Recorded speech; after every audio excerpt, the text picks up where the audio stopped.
Part 6, Ulysses. After describing the character of Telemachus and stating that he is fit enough to carry on the responsibilities of this island kingdom, Ulysses addresses his fellow sailors.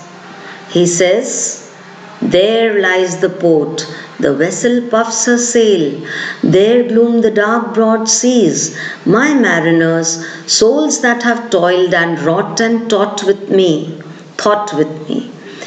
that ever with a frolic welcome took the thunder and the sunshine and opposed free hearts, free foreheads. You and I are old, old age hath yet his honour and his toil. Death closes all, but something ere the end, some work of noble note may yet be done. Not unbecoming men that strove with gods, the lights begin to twinkle from the rocks, the long day wanes, the slow moon climbs, the deep moans round with many voices." See, this is a very motivating address to the sailors who are old, who are weak compared to the early days. So he addresses them by saying, "There lies the port, the vessel puffs her sail." That is, the vessel is ready to take off at the port. There gloom the dark broad seas. So he says, there are the seas. The seas is ready to take him. My mariners, souls that have toiled and fraught and thought with me. He says, he addresses the sailors saying that they have been souls who have worked with him, who have worked hard with him, and who have thought with him, that ever with a frolic welcome took the thunder and the sunshine. They have all been with him in moments of joy as well as moments of suffering. The thunder would symbolize suffering and sunshine would symbolize joy. And opposed free hearts and free foreheads. They have thought alike. They did not go awry. When you are on the sea, you can't think differently. You have to be with your team, right? So they opposed free hearts and free foreheads. You and I are old. Addressing the sailors, Ulysses says that you and I are old, but old age hath yet its honour and its toil.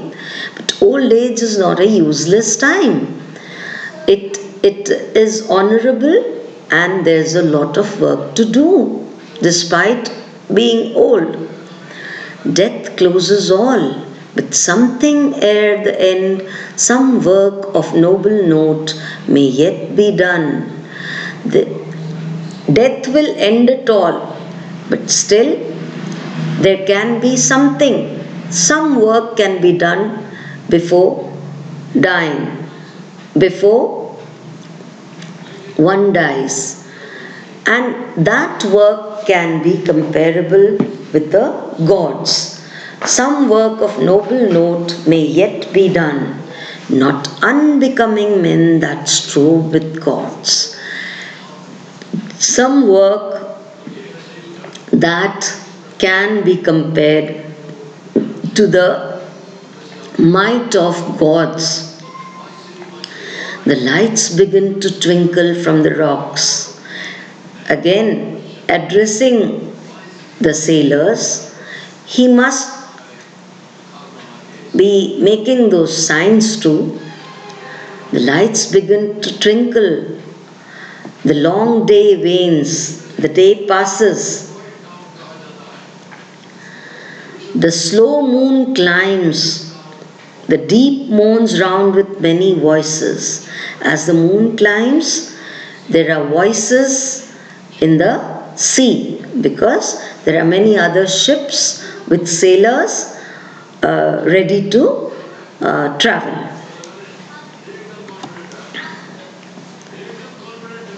It is not too late to seek a newer world. He says, it's not very late to seek that newer world. Push off and sitting well in order smite the sounding furrows, for my purpose holds to sail beyond the sunset and baths of all the western stars until I die. He says, come on, come, let's go together. Let's sit and push off the oars and we can march ahead. He intends to sail beyond the sunset and cross the western stars until I die. That is, he wants to travel endlessly. He wants to travel and go ahead, go as far as possible until he dies.